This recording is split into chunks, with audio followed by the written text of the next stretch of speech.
Este episódio tem o patrocínio do Nelore Marca 11, uma marca que honra o passado, domina o presente e antecipa o futuro.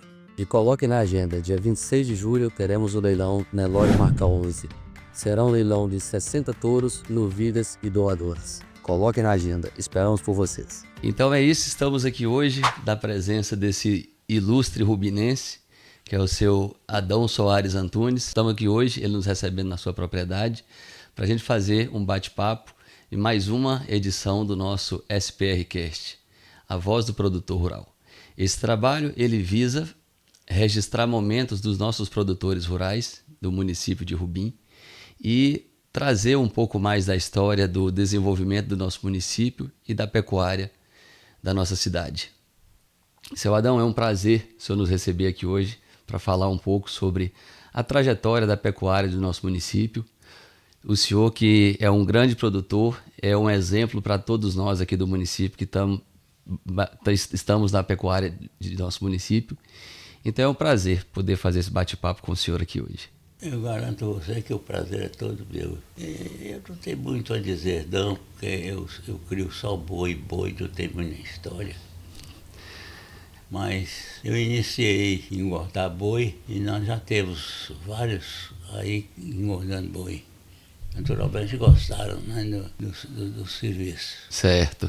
E boi tem uma certa dificuldade de você adquirir os bezerros. Os bezerros a gente põe mais, eu ponho mais na Bahia, porque por aqui é difícil. Mas eu não deixo faltar, não. Certo. Procuro trazer só boi só bezerro de qualidade para fazer boi de qualidade. Hoje mesmo saiu uma carreta de boi, 55 boi, com 53 arroba e tanto. E só sai assim. Amanhã vai sair mais boi, com 53 arroba. E tem uma quantidade aí na fazenda para não deixar faltar. E não é um negócio muito bom não, mas não é ruim não. Dentro da pecuária é um negócio até bom. Não é ruim não, né? Não, não é não. Seu Adão, que ano foi que o senhor começou na pecuária? O senhor já nasceu na pecuária? Conta pra gente um pouco como é que foi o início do senhor. Eu nasci engraxando sapatos, porque eu fiz quando era menino, e tive mais de uma caixa. Fiz umas 3 caixas de engraxate e dava de sociedade. E aí fui andando. Então o senhor teve a primeira caixa de engraxate, depois providenciou mais 2? E dei. Dos meus sócios, só lembro de um que chamava Nuno. E o outro eu não procuro. Eu estou com 94 anos. Então é sempre esquecido. Então o senhor começou a empreender como engraxate aqui em Rubim. Foi. O senhor é nascido aqui em Rubim? Não, eu nasci em Teoflotone. E como é que o senhor veio parar aqui em Rubim? Meus pais mudaram para aqui e eu vim para aqui. Meu pai tinha essa fazenda aqui hoje, de Carmozinho, era de meu pai. Certo. Depois meu pai vendeu e saiu do ramo. Não comprou mais fazenda. Certo. E aí, aí o senhor ficou com a carreira, iniciou a carreira como engraxate. E como é que foi a primeira aquisição na pecuária? Como é que o senhor voltou? Aí eu tornei motorista. Eu fui para Teoflotone e tirei carteira de chofer. Lá em Teoflotone eu não tinha muito dinheiro para mim, porque a comissão vinha de Belo Horizonte. A comissão do motorista, do chofer? A comissão examinadora vinha de Belo Horizonte. E tinha que esperar. E aí eu não tinha dinheiro para me custear lá, né? Pagar hotel, etc. Tirei o dinheiro logo de pagar a carteira, entreguei para o professor Zé Romais, que era o dono da escola, e fiquei ao léu. Com o dinheirinho trocado, nem mal para comer. Mas compensou. O senhor teve que esperar muitos dias lá? Com 30, eu fiquei quase um ano esperando essa comissão. Mas com 30 dias que eu estava na escola, o professor José me chamou para dar aula. Eu fiquei até sem saber como é que eu ia dar aula. Eu achei que eu não sabia nada. Mas dei aula porque o professor pediu. Ele tinha outra profissão, cuidava da profissão dele e me botou na escola para dar aula. Eu lembro de vários colegas daquele tempo. E naquele tempo a gente aprendia muito bem, porque a Rio Bahia estava chegando em Teoflotone e os caminhões davam muito problema. E os motoristas, em vez de procurar as oficinas, procuravam a escola, porque não custava nada para eles. E não custava nada, mas eles gratificavam a gente. Certo. E quando falava em dar o reparo do caminhão daquele, eu era o convidado. E eu ia. E daí foi. Aí eu vim para aqui, passei os tempos aqui desempregado. Depois eu empreguei com o seu Valdir de Almeida, na fábrica de manteiga. Essa fábrica de manteiga, eu trabalhei um certo tempo até sair de lá. Quando eu saí, minha mãe tinha uma economia. Aí me deu, eu comprei um Ford 25. Trabalhei um tempo com o Ford, vendi o Ford andava quebrando muito, eu vendi o Ford. Aí eu comprei um Jeep de Lídio Almeida, lá do Itapiru. Nesse Jeep eu passei para o segundo e fui. Eu tinha o irmão Gilvando, comprei outro carro e passei para ele. E nesse meio tempo, com esses carros, o senhor fazia algum comércio? Como é que era? Não, eu fazia praça. Certo. Com esses carros eu fazia praça. E tinha viagens para onde, assim? A Almedade e a Lapa. Era para Lapa. O pessoal pagar promessa, fazer visita? Para Almedade quase todo dia tinha viagem. Mas viajava para Jequitinhonha, para Teoflotone, para Rio do Prado. Uma ou outra viagem para Itapiru, que naquele tempo só ia quem tinha muita força de vontade para ir lá, porque a estrada não estava pronta. Mas a gente ia. Atolava no Rubi, onde tem aquela ponte boa lá. Sim. Naquele tempo a gente costumava atolar ali. Mas os passageiros já sabiam empurrar e a gente ia embora. Quanto tempo que era uma viagem dessa daqui para Itapiru? A gente demorava. A gente era uma viagem de umas 2h30, mais ou menos. Porque, por causa desses problemas que tinha, que a estrada não estava pronta. Até que foi melhorando as estradas, entrou aí, dali melhorou. E outros prefeitos mais, que andou melhorando isso aí. Certo. Aí eu adquiri uma economia. Meu irmão não quis mais o carro. Disse que não ia morar aqui, não, que ia para Belo Horizonte e foi. Mudou para Belo Horizonte e foi trabalhando na Caixa Econômica e depois foi gerente de uma caixa lá. E aí foi aí que o senhor... Como é que foi que o senhor entrou na pecuária? Aí eu entrei na pecuária, é o seguinte, quando eu continuei trabalhando e economizando. Eu tinha o nome de pão duro. Porque o dinheiro que entrava não saía, não. Só entrava, né? Só entrava, mas não saía, não. Mas eu viajava o dia todo, chegava de noite, aqui não tinha luz, eu apanhava lá, botava debaixo do carro e ia consertar, apertar o GP, um GP 51. Ia apertar o GP e alguma coisa, mais uma bola que quebrava muito. Ia trocar a bola e tal.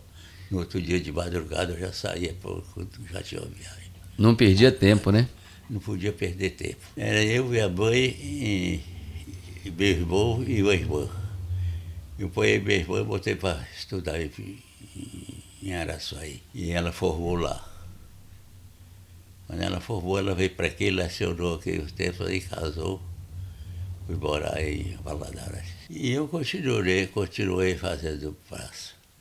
Sobrou uns trocados e tal, eu comprei um carro de Lídio Almeida. Lídio Almeida era rico, comprou um carro, deu um menino dele, chamava Valcir. Aí foi quando o Lídio Almeida deu de me vender o carro. Quando ele vendeu o carro, eu falei, ué, mas pagar com o quê? Eu tinha economiazinha pouco, mas ninguém sabia. Dava minha mãe para guardar. Não tinha banco, não tinha nada. Aí ele falou, não, você paga quando você puder. Aí eu ponhei esse trocado que eu tinha, dei ele e fiquei devendo o resto. Eu lembro que eu paguei ele 30 dias antes do vencimento. Eu paguei o jipe e continuei do jipe. Aí eu comprei outro jipe e passei para meu irmão. Meu irmão ficou trabalhando para nós. Daí sobrou um dinheirinho, eu comprei uma terra no Tapiru, uma pedra bonita. Comprei a pedra bonita, tive a grande surpresa que 60 dias que eu tinha comprado, eu achei 20 mil de lucro. Vendi para Horácio, cunhado de Nelson Alves. Dessa fazenda, eu continuei trabalhando na praça. E o outro carro também trabalhando. Aí eu comprei a Gávea. Hoje, você sabe onde é Gávea? Sei. Gávea é muito falada. Sei. De Valmir Costa. Comprei, aí surgiu mais sobra de dinheiro. Eu comprei uma fazenda lá em Palmópolis. Tem ela até hoje lá, o São Bento. E que ano foi isso? Você buliu comigo que a memória está acabada. Certo. 94 anos, não sei países. Falar não. Eu era rapazinho, gostava de festa demais, gostava de futebol e de festa. Mas aí o senhor ia nessas festas e gastava dinheiro, não? Não, se o quê? Gastava dinheiro nessas festas? Não. A gente pagava o ingresso. Aí essa era sagrada. Senão não entrava. E aí eu fui andando e fui aumentando o capital. Aí da Gávea eu fui comprando fazenda e cheguei a 22 terrinhas. Eram fazendinhas pequenas. Mas cheguei, que agora eu dei todas para meus filhos. Eu dei todas essas terras para meus filhos. E dei o número de boi bem adiantado para eles. Mas aí eu pensei que eu ia dar e ia descansar. Minha filha falou, ó pai, sua cabeça é melhor do que as nossas, todas as cabeças juntas. O senhor vai administrar para nós. E eu continuei administrando. É deles, mas quem continua administrando é o senhor, né? Eu fui comprando mais terras até chegar às 22 fazendinhas. E eu fiz uma... Eu acredito que eu fiz uma bobagem. Foi parar de comprar, porque eu comprava todo ano, eu comprava fazendinha. Aí eu achei que estava demais, e já estava realmente muito para a minha cabeça. Eu não parava, saía de madrugada de casa e só chegava de noite. E em vez de dormir, ia para as festas. Fui administrar esse clube aqui, que hoje é a prefeitura. O União Tênis Clube, né? E fui juntando aí os cadinhos e tal, mas fiz esse patrimônio que eu tenho hoje, que eu tinha. Porque eu dei 17 casas aqui em Belo Horizonte, eu dei para meus filhos, tudo. Essa casa que nós estamos aqui hoje é de Ricardo. Certo. Eu dei para Ricardo. Como é Ricardo? Eu dei para minhas filhas. Minhas filhas trocou a parte do apartamento. O apartamento lá eu tinha dado para 5. Ricardo trocou essa casa, trocou a parte partes dele lá, nessa casa, ficou para ele. Aí, com as condições, eu moro aqui até a hora de morrer. Mas Deus me segurou um pouco, ele não quer deixar eu morrer, não. Então, minha vida é isso aí, mas não me lembro se tem alguma coisa assim. Nesses anos de produtor rural do senhor aí, que já são vários anos, né? O que o senhor teve assim de maior dificuldade no ramo? O que o senhor acha que foi de problema mesmo que o senhor teve? Como todo produtor tem seus problemas, né? Não, eu não tinha, não. A princípio, eu lutava muito para saber o que era melhor, se era criar boi ou criar vaca e tal. E eu já estava criando boi e fiquei. E até hoje, sinceramente, Eu já até apanhei matemáticos para me falar o que dá o lucro a gente, se é o capim ou se é o boi. Eu quero saber dos dois qual é que é melhor, né? Mas ainda nunca cheguei à conclusão. Eu, quando aluno, eu só fiz a quinta série em Pedra Azul. Eu fiz o quinto ano. Eu era bom em matemática, aí via e fazia conta e tal, mas nunca cheguei à conclusão e até hoje eu não sei se o que dá o lucro a gente é o capim ou se é o boi ou a vaca. Eu tenho também um número bom de vaca. Então eu tenho boi e tenho vaca. Sem vaca não vai não, precisa da vaca para dar uma ajuda. Para equilibrar o negócio, né? Equilibrar. Certo. E eu fui presidente aí do sindicato, isso aí me chamaram para ser presidente do sindicato. Eu fui presidente do sindicato, mas naquele tempo era tudo muito acanhado, o povo não ignorava até o que era sindicato, não sabia não. Não tinha muita sócio. participação não, né? É, tinha pouco sócio. Mas fazia tudo conforme as obrigações que o governo impunha a gente a fazer. E todo mundo fazia, e sempre com muita amizade com o povo todo, e foram meus amigos, como são até hoje. E a vida, nesse tempo, eu botei minha irmã para estudar e formou em Araçuaí, professora. Sim. Aí até o dia que formou, fui lá apanhar, deu a festa, e acho que não tem mais nada assim para... Com relação à seca, que é um problema que a gente tem todo ano. A seca continua. Nós já estamos prevenindo da seca desde o mês passado. Vocês já começaram a prevenir já, né? A prevenir. O que é prevenir? É limpar barragem, fazer mais barragem, prender água o mais que pode, desde que não prende água corrente, mas aquelas minas que tem, que minhas fazendas tem muita mina, tudo eu faço as barragens. Cerca, né? Eu cerco e planto árvore em volta e botei 6 bombas. Sobre a questão da seca, de estiagem, né? Todo ano a gente tem seca, né? Todo ano tem seca. Da época do senhor, qual foi a seca mais pesada assim, que o senhor chegou a... Rapaz, eu estou dizendo, você tem que comer. Porque que a gente escuta muito o pessoal falar, esse ano vai ter uma seca pesada, só que sempre você escuta, uma seca que teve em 50, uma seca que teve em 70. Parece que de tempo em tempo volta, né? Eu lembro de uma seca em 51. É a única seca que eu lembro.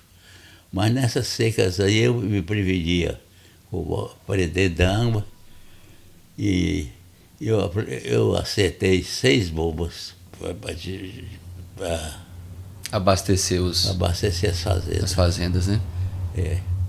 Todos estão funcionando bem. De vez em quando dá um problema com eu sempre tenho 2 bombas de cada fazenda. Eu estou dando essa explicação de 2 bombas e tal, porque se alguém quiser pôr, sabe mais ou menos, eu já tenho uma certa experiência. 2 bombas. Botar a bomba para funcionar e a outra aí. Aquilo, a ferrugem das águas nossas aqui, dá muito defeito nas bombas. Então, quando dava um defeito, eu tirava. Já tinha uma na reserva. Aí pagava a outra e levava para o Medara, para o rapaz lá consertar. Sim. E fui levando e até hoje está aí. E minhas fazendas, eu só procurei muito comprar terra onde tinha água. Era a minha preferência da fazenda, era a água. Fazenda sem água não vai para frente, né, seu Adão? Não tem jeito. Certo. Não tem jeito de criar. Então, até hoje. Mas esse ano, por exemplo, tem sido muito bom de chuva, né? Não tem dúvida, muito bom. Certo. Das dificuldades assim que a gente vê na evolução do tempo, da época quando o senhor começou e tudo, para hoje, o senhor vê alguma dificuldade nos dias de hoje que não tinha antigamente? Preço de gado? Depois que Lula entrou para a presidência, agora ultimamente, ele procurou castigar demais o fazendeiro. Essas baixas do boi e tudo, foi ele querendo botar os eleitores dele para comer picanha Sim. e que não conseguiu. Aí agora o boi começou a pegar uma correria. Mas eu dediquei isso aí, eu fiquei aí com o número de vaca até relativo, mas o grosso mesmo é boi. Seu Adão, eu vi aqui na residência do senhor, inclusive tem uma escultura muito bonita que há anos eu acompanho, acho bonita que tem lá fora. O senhor gosta de cachorro, né? Demais. Hoje chegou a filha, mas eu parei de criar cachorro. O cachorro que eu mais gosto, sempre, toda a vida, desde de rapazinho, um caço perdiz. Certo. E só criei cachorro perdigueiro. Meu cachorro eu fui obrigado a matar. Leishmaniose. Leite, como é que fala? Leishmaniose. Leishmaniose. E aí o senhor teve que sacrificar o cachorro? Hoje chegou a filha minha, eu dei as terras para elas e essa resolveu vir ficar lá nas fazendas dela. Eu dei 3 fazendas para cada uma delas. Fala 3 fazendas, pensa que eu dei muita terra. Eu dei 70 alqueires para cada uma. Mas não é pouca terra, não. Mas dei 70 alqueires para cada uma. E ela agora veio e trouxe 2 cachorrinhos. Eu falei, você dá um jeito que eu não quero mais cachorro. Porque é ruim a gente criar e depois ter que sacrificar, né? E eu não sei porquê, acho que é por causa da idade. O cachorro que eu mais gostei foi esse que eu tive que mandar matar. Eu lembro um grandão que ficava aqui, né? Eu lembro dele. E aí, era hobby do senhor caçar e sair para caçar com os cachorros. Leva para caçar codorna. Era codorna ou perdiz? Não, era perdiz. Perdiz. Depois veio também a proibição de matar os bichos e tal. Eu fui caçando gente parar. Certo. Ô, seu Adão, e o senhor é da família Antunes, né? Adão Soares Antunes. Eu sou Antunes, mas não é desses Antunes ricos de Pedra Azul, não. Não é dos parentes do bicho, não? Não. Eu até queria muito que o bicho viesse me visitar e trouxesse uma bolada de dinheiro para nós. O bicho levava dinheiro? Era bolada de dinheiro? O povo fala que mas até hoje eu pergunto para meus empregados se é verdade que o bicho chega no fogão e manda a empregada fazer comida e deixa em cima do fogão que ele vem para comer. A empregada fica morrendo de medo. Eu falo, você fala que manda, que você faz. E que o bicho vem comer como tudo e vai embora. Mas eu sou da família. Tinha, por causa da idade, tinha caçula, caçula Antunes, caçula Antunes da Luz. Meu pai era filho Antunes da Luz. Então, de caçula e Abílio Luz também, Abílio Antunes, é dessa família aí. Eu não sou dos ricos de Pedra Azul, não. Mas estudei em Pedra Azul uns 3 anos e tenho muitos amigos de Pedra Azul. Gosto muito de Pedra Azul. Procurei muito gente comprando fazenda, procurei muita gente comprando fazenda de Pedra Azul, mas não deu. Sobre a questão da aquisição, da compra das propriedades aqui, com relação à época do senhor e à época de hoje, as fazendas hoje são mais valorizadas que naquela época? Estupidamente mais valorizada. Muito valorizada. E o que é interessante é isso. O boi, quem compra terra é boi. É boi que compra terra. E o boi abaixa e a terra sobe. E quem quiser algum conselho, eu dou, compre terra, porque não vai parar de valorizar nunca. Quem compra terra não erra. Ele não erra, mas não erra mesmo. Porque você olha, veja uma coisa, o povo cresce, a terra é a mesma quantidade, né? A terra não cresce e o povo cresce. Essa é que é a minha filosofia. É a quantidade de boca que vão precisando tirar alimento da terra só aumenta, né? Só aumenta. E a quantidade de terra é a mesma. É a mesma. Então a tendência é só aumentar. Só vai valorizando, né? Agora, dessa administração de Lula última, aí ele arranjou muitos afazeres para o fazendeiro que não precisava, que não precisa. Que é bom, beneficia, mas não precisa tanto não. Fazendeiro é sempre mais, tem pouco conhecimento, né? E não precisa fazer tanta coisa, não, que é muita gente para fazer. Minha secretária, eu nunca pensei em fazer isso. Minha secretária falou assim: ô Adão, o senhor dá de comida 200 pessoas por dia.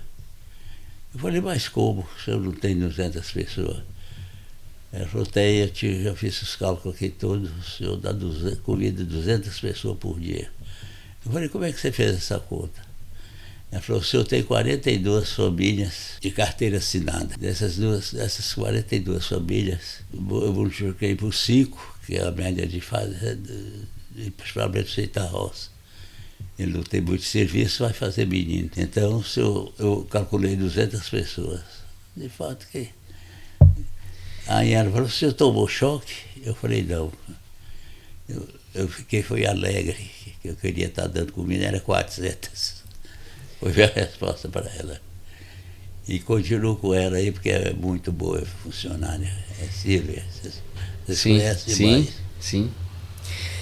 Quando a gente levanta esse número aí de 200 pessoas, na verdade, se for olhar a fundo, isso são 200 pessoas diretas. É direto. Quando olha aí um carreteiro que está vindo comprar um boi e fazer um transporte, quando olha aí um funcionário, às vezes que você está pagando um salário para fazer um outro serviço, quando olha aí um frigorífico que está recebendo uma boiada do senhor, que lá tem gente também que está trabalhando em cima da produção do senhor, quando olha uma loja agropecuária que tem funcionário que está atendendo a demanda do senhor, que ele também está recebendo, esse número é muito maior. Se for considerar isso. Mas aí é só direto. Se for considerar indireto, o número é muito maior, né? Até dia 5, ela faz pagamento de todo mundo. Muitos ela vai nas fazendas onde a maioria de meus empregados, eles têm moto e a maioria tem moto e carro. Aí eles vêm aqui, essas nós não vamos na fazenda não. Mas tem alguns que não tem moto e não tem carro. Nós vamos na fazenda direto fazer o pagamento. Certo. Seu Adão, e com relação às fazendas, tem alguma fazenda que o senhor ia com mais frequência? Tinha uma que não ia tanto? Não, tem fazenda que eu vou com frequência. É a Nisa. Se chama Nisa porque é o nome de minha mãe. Eu tenho Leonor também, que é o nome de minha sogra. Sim. Então, o que eu frequento mais é a Nisa. Quando eu ia para a Nisa, ou para a Gábia, hoje a Gábia já ligou na Nisa. Então, de lá eu saía para a fazenda, olhando lá. No outro dia eu saía para cá e ia das outras fazendas, visitando. E hoje eu estou dando pouca assistência para as fazendas. Mas eu consegui os empregados bons. Eu entreguei, tem 2 gerentes, que é Silvia e Nise, e eles comandam. Silvia comanda a turma toda, e Nise comanda essa turma de cerca, de curral, de tronco, de mato, de roçada. É ele que dirige esse pessoal. Certo. O senhor já comprou alguma fazenda sem visitar? Já. Já? Já. Ia repetir e voltei e achei bom. Eu comprei aqui de Pepe, é um rapaz que morou aqui, não sei se vocês conheceram. Sim. Eu comprei a fazenda dele aí. Nas 2 barras ali. Eu comprei a fazenda dele, Barbosa. Que foi do Dr. Almir, né? Foi do Dr. Almir. Quando eu comprei, que eu cheguei lá para acertar com ele, ele deu de vender a outra fazenda. Aí eu perguntei no preço da fazenda, ele deu um preço tão baixo, que eu combinei com ele na fazenda sem ver a fazenda.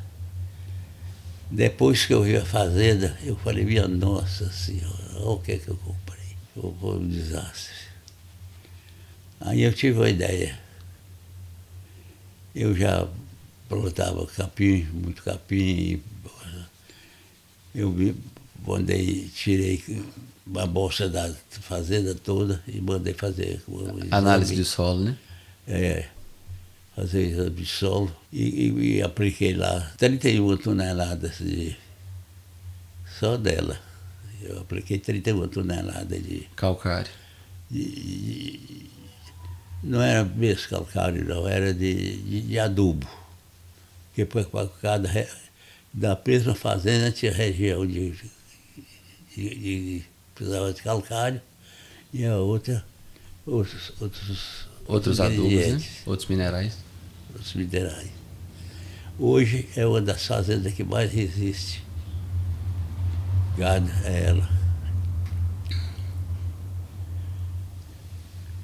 Então não foi um negócio ruim não, né? Foi não, aí tornou-se bom. Mas quando eu vi a fazenda, eu falei, minha Nossa Senhora, toma vergonha não. Quando você for comprar a fazenda, você olha. E gado, o senhor já comprou gado que arrependeu?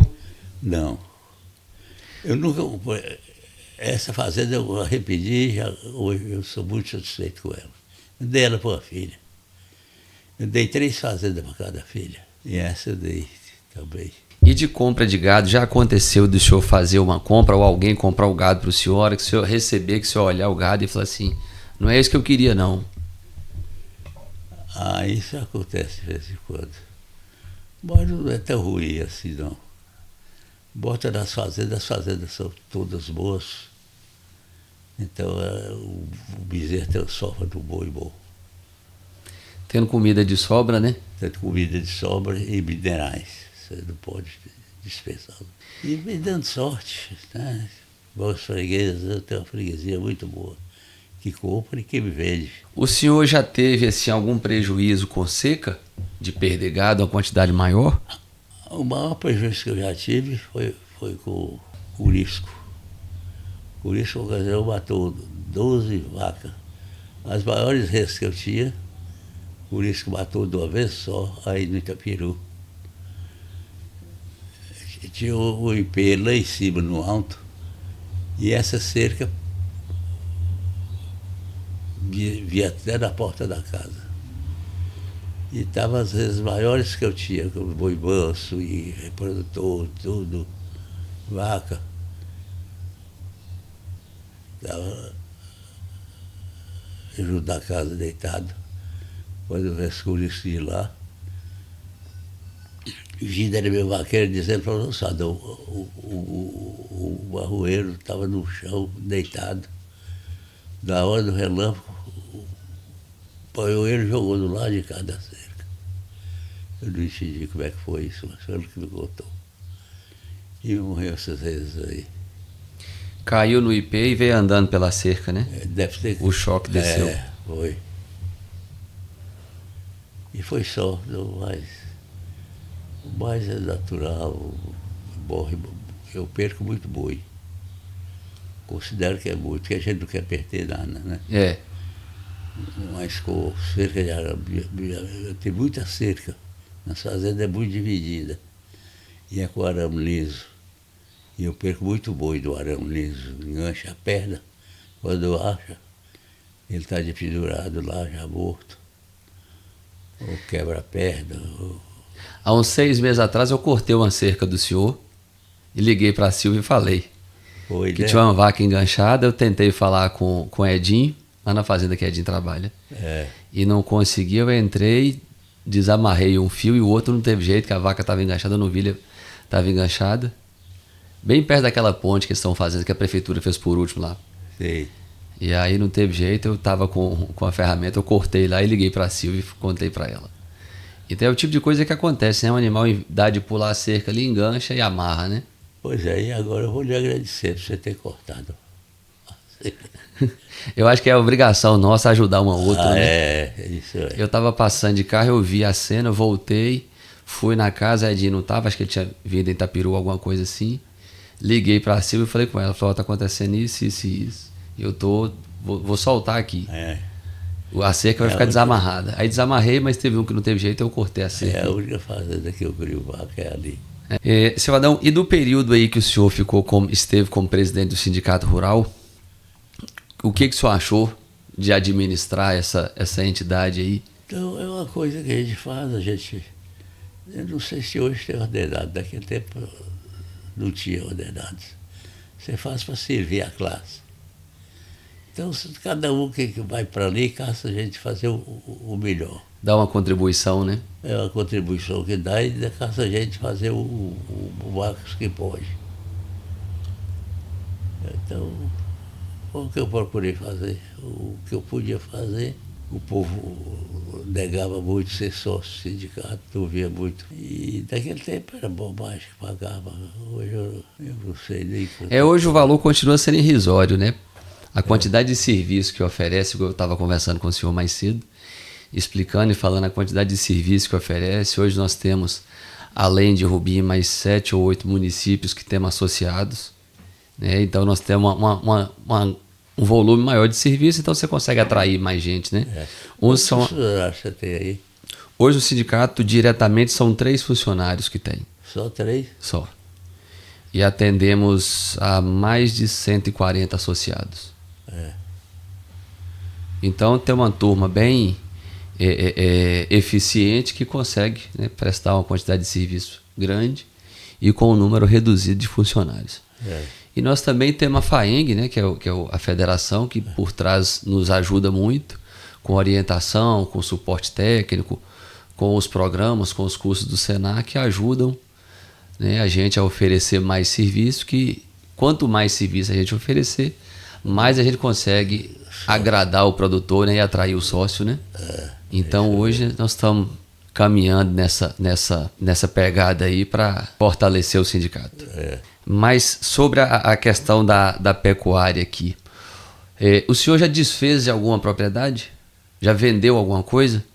A primeira sociedade, a primeira propriedade que eu comprei, eu vendi. E não vendi outra mais nunca. Foi a Pedra Bonita.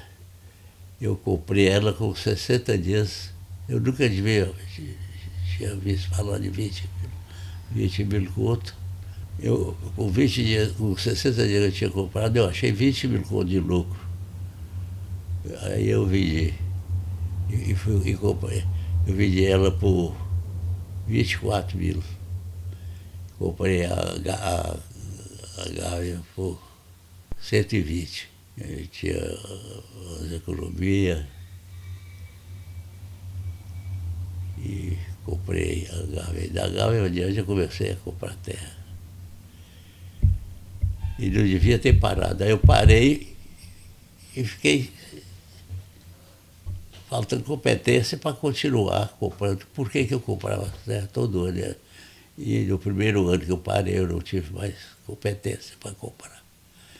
E aí essas fazendas o senhor ia comprando com o lucro do boi, né? Vendia uma boiada, ia guardando o dinheiro, fazia o lucro. Eu comecei vendendo bezerro. Eu comprava o bezerro da apartação e vendia ele de 9, 10 arroba. 9, 10, 8, 9, 10 arroba. E com quanto tempo colocava aí essas 4, 5 arrobas? Com quanto tempo, mais ou menos? Isso eu não lembro não, mas era só ver a gente... 6 meses, por aí, 10 meses? Mais ou menos isso. O senhor enxerga diferença de clima de propriedade para outra? Tipo, essa propriedade da região do Tapiru engorda mais? Tem. Eu comprei uma fazenda que eu dei para uma vizinha minha. Eu pensei que não existia fazenda para engordar mais do que a Nisa. Você sabe onde é a Nisa, não sabe? Sei. Eu pensei que não existia fazenda para engordar mais do que a Nisa, Gávea, essa região aí toda. Mas eu comprei uma fazenda em Almenara, a memória não dá para falar o nome da fazenda. Eu sei qual que é, de Almenara para Jequitinhonha? Sim. Eu sei, perto do Guarani ali. De frente ao Guarani. Eu sei. Aquela fazenda, ela é 42 alqueirão. Aquela fazenda engorda rápido demais. Engorda mais que a Nisa. Mais rápido. E depois dos minerais para cá, toda a fazenda minha, eu tenho casa de coxo, tem os coxos e tem os minerais. E então, essa que... acabou aquele negócio de dizer tá lugar, tá tocado, não. Então todas crescem o boi, engorda o boi. Umas mais que outras. Com mineral bom no coxo, você corrige muita coisa, né? Você corrige tudo. Com mineral bom no coxo, com água boa no bebedouro. Água limpa. Uma coisa que você precisa ter é água limpa. O senhor cobra isso nas propriedades, que tem água limpa nos bebedouros? Eu tenho 2 fregueses para olhar Aí da Nisa e das outras fazendas, um só dá conta de olhar. Mas na Nisa eu tenho 2 para olhar. Se a água está limpa, sei. Eu comprei 9 alqueires de terra, 9 alqueirões de terra, na cabeceira da Nisa, num lugar impossível até de ir. Quando eu comprei era capim. Tem uma cachoeira lá que fornece água para cá toda. Então o que é que eu fiz? Deixei o mato tomar conta. Hoje é uma mata, da altura dessas matas nossas aí, mais alta que tem lá, é segurar água, com medo de faltar água para cá.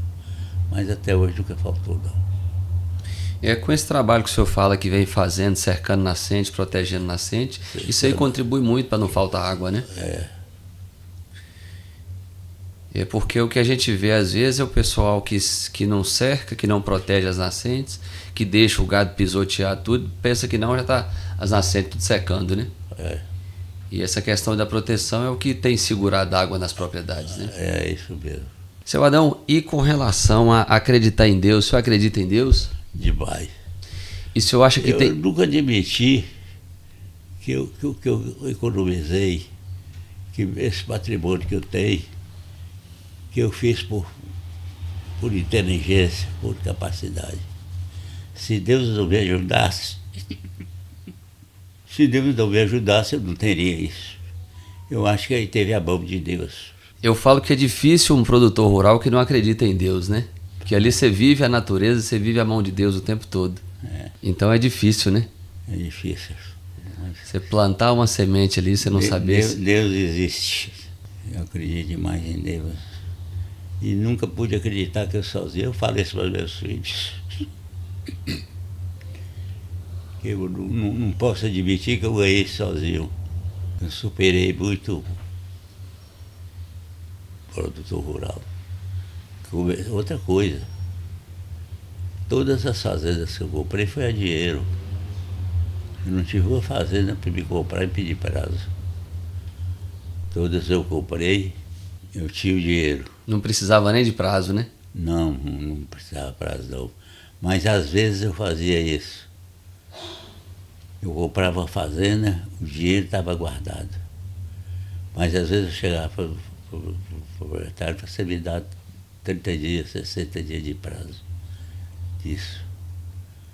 1, 2 ou 3 fazendas eu fiz isso. Mas eu fazia por quê? Para depois descontar a 1 a 2% e pegar mais um trocadinho. Isso eu fazia. Dava para levantar um trocado, né? Dava. Outra coisa que eu fiz, que naquela época muito fazendeiro começou a fazer. Eu fazia acero da fazenda na parte baixa. Na parte alta era só de foice. Para não limpar o pé da cerca, para não fazer barroca. Você entendeu? Entendi. Para não virar erosão. Para não ter erosão. Então eu roçava, deixava os tocos de capim lá. E da baixa eu fazia de enxada. Até hoje é assim. Interessante, eu nunca tinha parado para prestar atenção, nem ouvido falar isso, não. Mas ninguém faz, não. Eu dei de fazer isso. Eu novo, raciocínio bom, e eu ficava prestando atenção que era bom na fazenda. Interessante. E dos filhos do senhor, como é que eles são, assim, quando eram crianças? Eles gostavam da fazenda? Como é que era a família com a fazenda? Eu fiquei com minha turma aqui, eu ia muito nas fazendas com eles. Mas eu tive 6 filhas e um filho homem. Quando chegou na hora de escola, eu botei minha família em Belo Horizonte. E eu ia lá de 30 em 30 dias. Saía daqui à noite, chegava das fazendas às 5 horas, tomava um banho, ajeitava e arrancava lá. Chegava lá, passava lá uns 2, 3 dias e voltava para trás. E aí quando elas estavam, eles, né, Ricardo e mais as 6 filhas, elas estavam aqui, elas gostavam de ir para a fazenda, elas participavam de perto, como é que era? Gostava de festa e tinha que gostar, pois eu gostava demais. E a hora de ir para a fazenda, elas vão direto. É isso. Então, Estamos aqui com o seu Adão, caminhando já para finalizar essa entrevista. E com esse mestre aqui, que está há anos na produção do gado, na produção, na pecuária da nossa região, com uma vasta experiência, né, seu Adão? Muita experiência. Para a gente é uma honra ter esse momento com o senhor, de ter esse bate-papo. O senhor que foi presidente do Sindicato Rural, que agregou muita coisa para o nosso sindicato, igual nós estávamos falando, né, das aquisições. Eu comprei aquele prédio de Getúlio Vargas. Do prédio. E então, isso para a gente é uma honra poder estar aqui conversando com o senhor como produtor, que eu acredito que seja o maior produtor que nós temos hoje dentro do nosso município e dentro do nosso sindicato.